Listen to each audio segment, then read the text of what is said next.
Today we're going to be discussing the lens, specifically how the lens is used within the camera to be able to record reality. Topic number one is the lens. Topic number two for this week is going to be the light. We're going to be talking about how light is used, specifically how light is being used dramatically within this set of paintings that we're going to be looking at this week. And the third topic is going to be reality. Reality is something that's going to be hyper present this week. I'm recording in my house this time instead of at my studio. And in my house, there's a whole lot of things that are going to interact with us, right? At any point, a train might roll by, a car might drive by in the alley. These things are going to play into this particular recording because we are talking about the reality of now.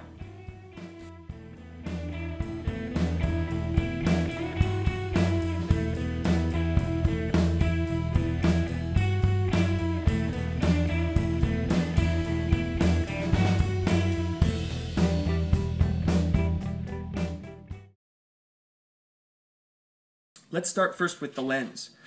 This week we're going to be looking at David Hockney's documentary where he's going to be discussing how the lens, specifically in that case, the mirror, was used to allow painters of the Renaissance and thereafter to be able to very effectively document reality. By taking reality, bouncing it through a lens or off a lens onto a surface, they could then sketch reality and learn a lot from it. You could take measurements from that, and you could then reverse engineer things like perspective. What we're going to be seeing while we're watching these particular documentaries this week is both how the lens is being used by the artists and also how the lens is being used by the filmmakers.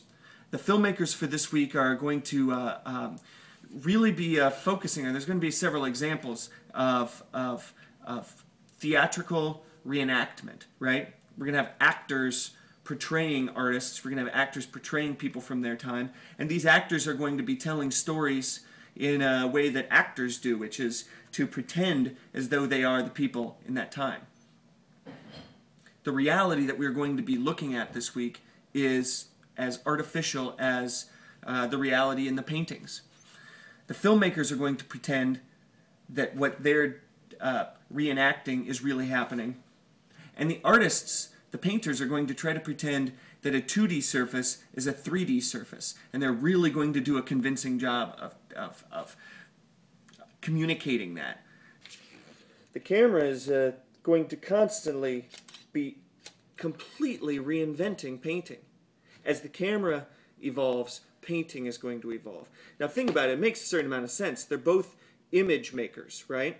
A painter is an image maker and a photographer is an image maker. And both of them, a lot of their business, at least early on, was documenting reality, trying to tell the story of what really happened. At the beginning of our story, we're going to be looking at the way that the camera, which is little more than a dark room and a mirror, is going to be used to completely change how people are able to render reality by allowing them to trace it, by allowing them, once it's traced, to be able to take measurements, to be able to look at how something 3D gets flattened into 2D. But that's just the beginning of the story, right? The camera does not only affect the early painters. And in fact, several years down the line, you'll see how the invention of the photographic camera, the chemical camera, where you actually have a material that's chemically treated that becomes light sensitive, and because it becomes light sensitive, light going in through the camera appears on the surface of this light sensitive material and gets burned into it, where we get the early the early photographs from. But as soon as we have the early photographs, all of a sudden painters in the era that we call Impressionism suddenly had an entirely different task. They no longer were bound to this idea of rendering reality. There were tools that were better at that than a human. But after you have the invention of the camera, you're going to be seeing painters take on entirely different tasks, like things like playing with the surface, playing with texture, playing with the actual paint, and trying to create an interesting painting. Now, of course, after the Impressionists, you'd think that that would be the beginning of creativity. That would be the end of the impact of the camera on the painter, but it's not the case, because the invention of the video camera, or the film camera, the moving camera, the motion picture camera, dramatically affected painters. You know, there's a great documentary that we'll be watching in a couple of weeks that's called Picasso and Braque Go to the Movies. And this is like everybody knows Picasso. Braque was a contemporary of his. These two guys basically worked together in the same studio, or constantly showing each other's paintings. Now, what they discovered was the fact that when they went to the movies and they were entranced and hypnotized by these moving pictures, that they wanted to create images that weren't just faking 3D onto 2D. What about trying to fake time onto 2 dimensions? And you'll see examples of that from this film. It'll kind of blow your mind. Throughout the middle ground, you're going to be seeing a lot of painters take up the camera. We're going to be seeing Salvador Dali shoot this a whole bunch of films, or collaborate with animators, collaborate with different folks that are working with film. And you'll see a self-portrait that he creates. He didn't actually make the self-portrait, but he interacted with it. You'll see Jackson Pollock's famous painting that he collaborated with a filmmaker, where he was painting on glass and the filmmaker could shoot underneath. The interesting thing, of course, was that both the painter and the photographer in that case considered each other phonies, and they hated each other by the end, and neither one liked the document. But it's an amazing document of a painter that a lot of people don't understand very well. At the very end of the semester, we're going to be looking at how painters require cameramen. They require photographers. They require people to be moving around and documenting the paintings that they make, because as graffiti artists, most of their paintings might be painted over by the city. They might be stolen by some collector. They might be tagged over by some other graffiti artist. Their paintings only exist in a very temporary time. And without a photographer or a videographer, a filmmaker going around and capturing them, they totally run the risk of their paintings disappearing forever. We're going to be looking at the impact of this camera all semester long.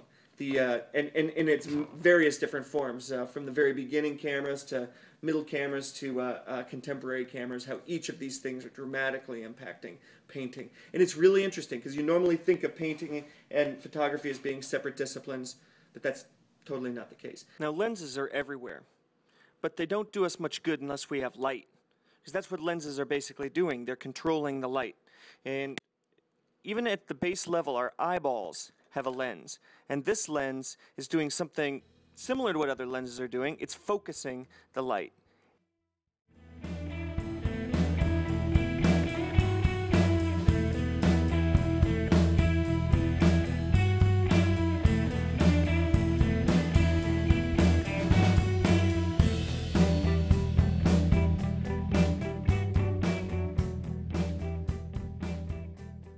As the light goes into your eye, then basically the cells in your eye start reacting to it. If the light that's coming in has sort of a narrow wavelength, then they're reacting in one sort of way, they're being excited in one sort of way. If the light that's coming in has a very wide wavelength, those cells are reacting and being excited in a very different way. Each type of light that comes in that has a different wavelength is basically reproduced by your eye and represented as a color. So on one end of the spectrum you've got red, and on the other end of the spectrum you've got violet. And both of those things are moving at different wavelengths. Because those wavelengths are different, your cells are excited different, and your eye is basically able to see. Without light, you don't see anything. If you put all of those visible colors together, you basically end up with a bright white. And if you remove all of those colors, you basically end up with a complete black.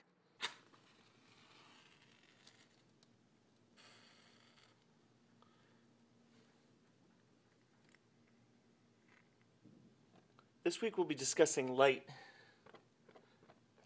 Specifically, how light was used by Rembrandt and Caravaggio.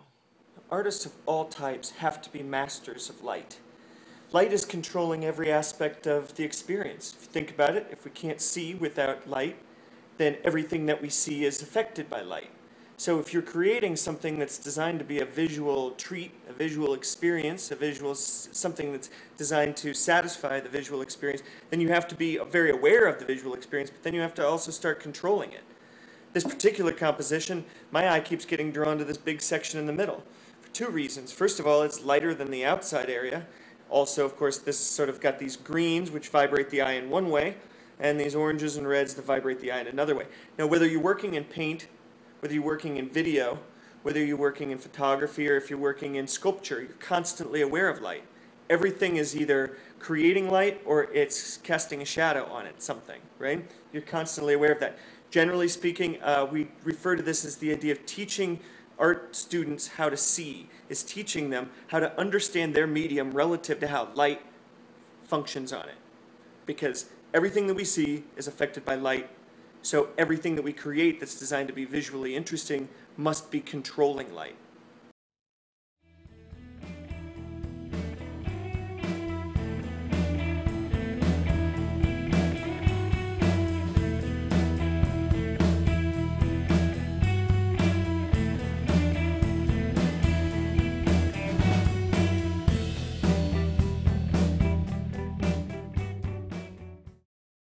We're in the back alleys, we're in the dirty, grimy inner city. The Caravaggio paintings and the Rembrandt paintings are just grimy, and they're real. They're extremely real. They're not only real in that they look very realistic, you can really see all the details, but also because they're real because everybody's wearing clothes from that time. They're in that world for real. They're being affected by things that are going on.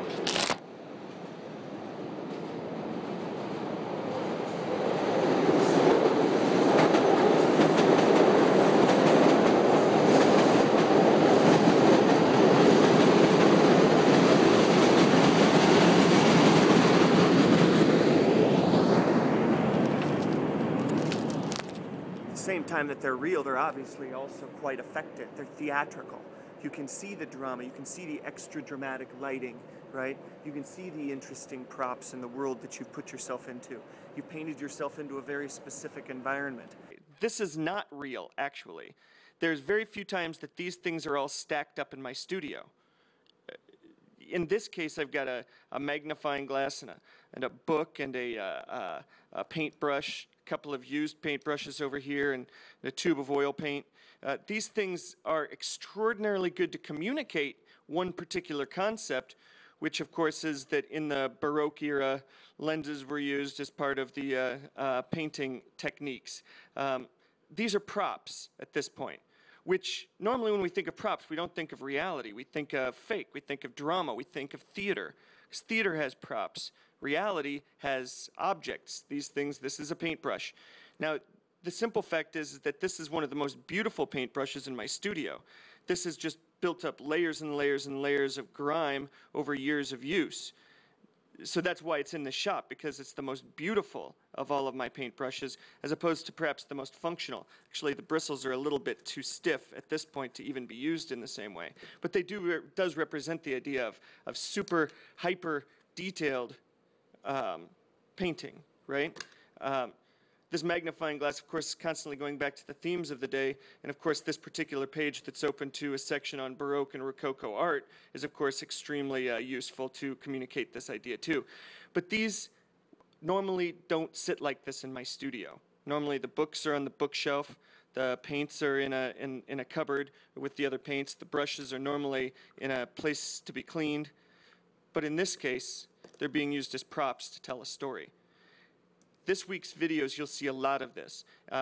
Both the Rembrandt and the Caravaggio video, you're going to be seeing the use of reenactment, basically theatrical acting that is going to communicate some of these stories, to tell sections of the stories, to sort of get you into the stories, but basically by using props, using fake reality.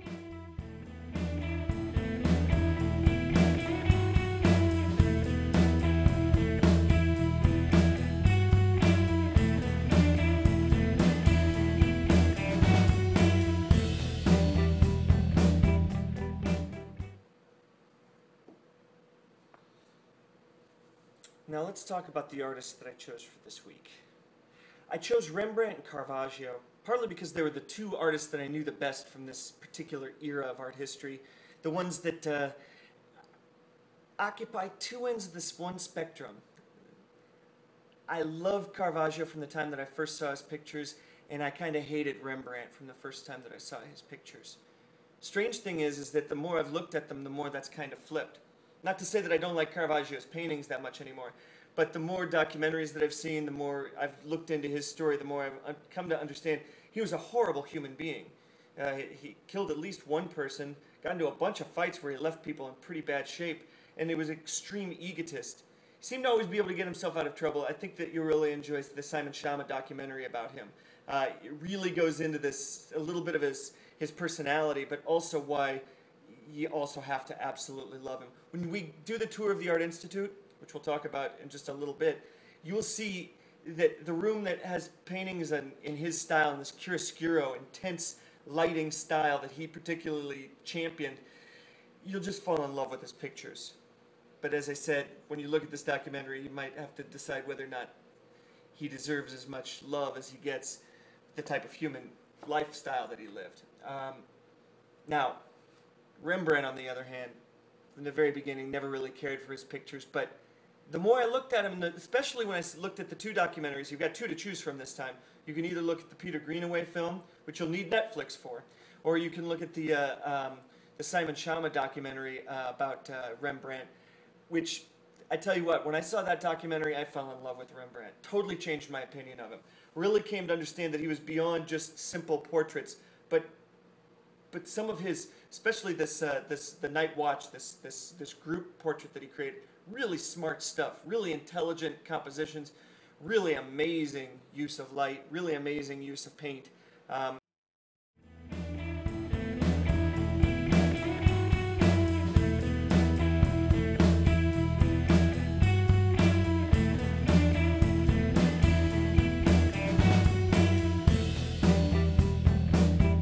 These two things are two entirely different mediums. This is a film about a painting. This is a painting, right? When we go to the museum, you will understand this even better. That's why we have to go. And that's why I need you to make sure that you respond to the email that I send this week when we try to decide which day we're going to meet up there. I would like it if we could all make it on one day. It might be more logical that we might have to meet up in two groups. This is one of two trips that I'm suggesting that you take this semester. You don't have to go to the museum. You can stay at home. But then you'll have to take the midterm exam and the final exam. But if instead you'd rather go to the museum, better for me, better for you, you walk through and you can see some real paintings. Some real paintings. Now you can't touch those. If you come to my studio, you can touch some paintings if that helps. Again, not required.